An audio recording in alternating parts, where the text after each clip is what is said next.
Arthur No Fee Fitness here. Today we're gonna deep dive into a practical question that shapes every hypertrophy plan. How many different exercises should you perform for a single muscle in one session if you want the fastest, realistic growth? Over the past 5 years, researchers have compared programs that use 1, 2, or several movements for the same muscle during each workout while holding weekly volume steady. The newest meta-regression published in early 2025 confirms a pattern first hinted at a decade ago.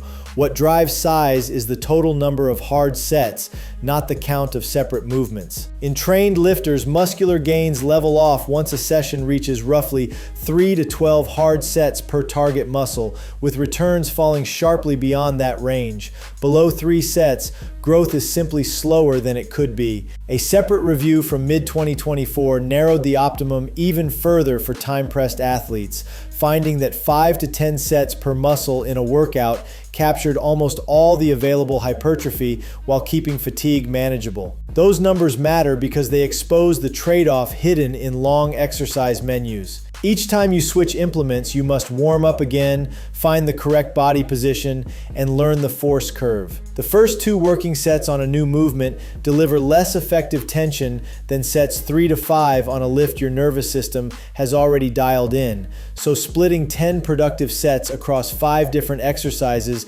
wastes adaptation time. The data now show that when total set volume is equated, lifters who stick to 1 or 2 carefully chosen patterns gain at least as much muscle as those who rotate through 4 or more, and they do it with lower joint stress and shorter sessions. The diminishing advantage of novelty within the same workout explains why recent guidelines from the International Strength and Conditioning Association recommend prioritizing load progression on staple lifts inside each session, then rotating exercises only across the training week rather than inside a single day.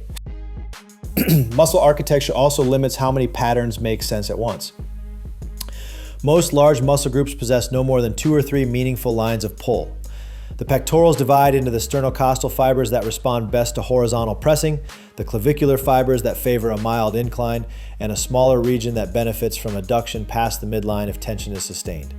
The lats, the mid-upper back complex, and even the quadriceps follow similar logic. Once the main mechanical angles have been covered, additional variations recruit the same fibers and slide toward redundant work. Studies using ultrasound and MRI in 2023 and 2024 show that when athletes try to cover every perceived region of a muscle in one outing, fiber activation blurs heavily after the second or third movement, yet systemic fatigue keeps climbing, lowering force output in later sets. Volume distribution across the week provides the bigger lever.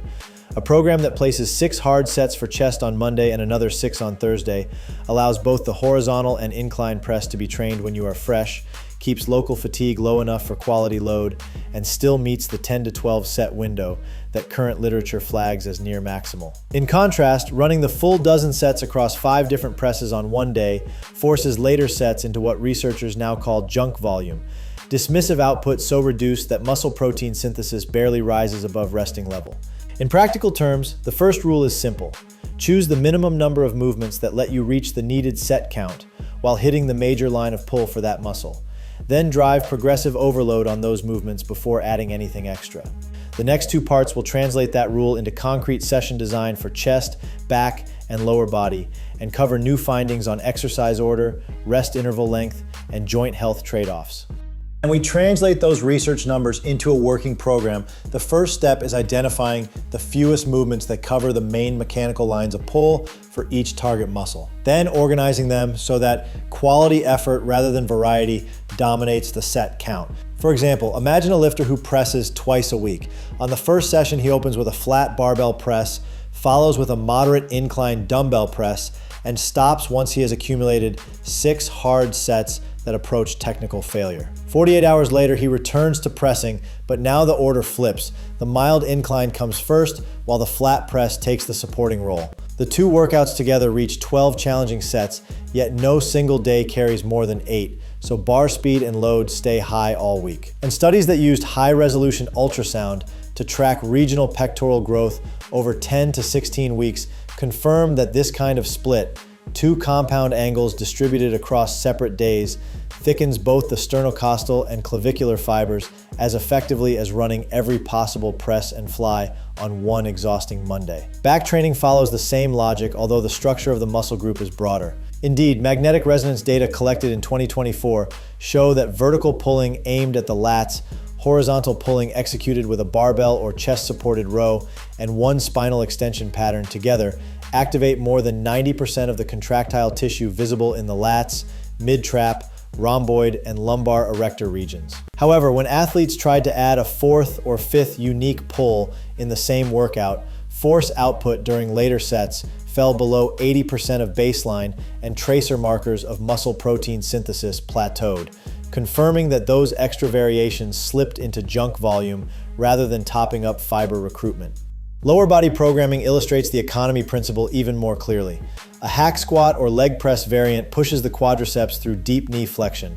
Pairing that lift with a hip-dominant stiff leg deadlift later in the week supplies the second primary stimulus for the hamstrings and adductors. And recent imaging work on competitive powerlifters shows that once those two compound patterns are loaded for 6 to 8 weekly sets each, adding seated leg extensions or high rep curls inside the same day raises perceptual effort but contributes little extra cross-sectional area over a 12-week cycle. Significantly, the same paper reported a higher incidence of patellar and lumbar irritation among lifters who exceeded 10 hard lower body sets in one outing, reinforcing the idea that distributing volume, not multiplying exercises, protects joint tissues under heavy seasonal workloads.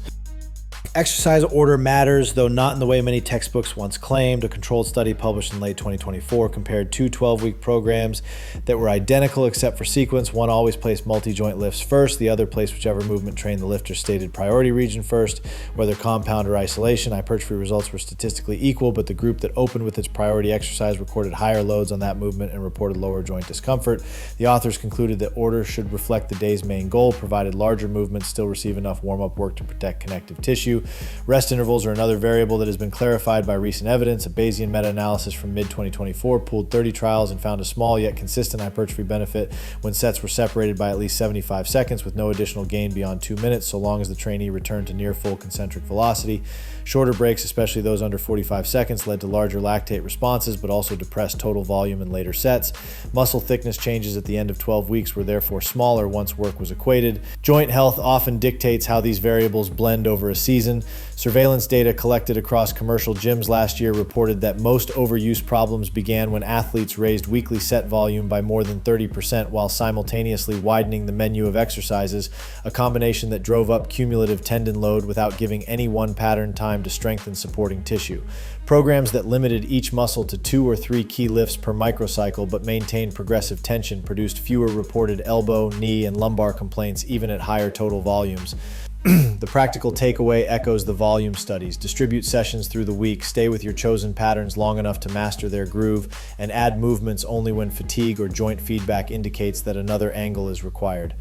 Progress over weeks and months comes down to 2 linked questions: how hard each set needs to feel, and when to change an exercise that has done its job. Current laboratory work measures effort by the number of repetitions an athlete keeps in reserve at the end of a set. Several trials published in 2024 compared sets taken to complete failure with sets that stopped 2 repetitions short. Quadriceps thickness, measured by ultrasound, rose almost identically in both conditions, but sets that ended 2 reps early produced less neuromuscular fatigue and allowed slightly more total volume by the end of each workout. A larger meta-analysis released 10 months ago confirmed the same non-linear pattern. Muscle size improves as the bar moves nearer to failure, yet the additional gain beyond the last 2 repetitions is negligible while joint stress increases. For most lifters, the practical cue is simple. Select a load that slows visibly on the final rep, finish while form is still solid, and carry that standard across every hard set. Rest between sets influences how repeatable that effort feels. A systematic review using Bayesian statistics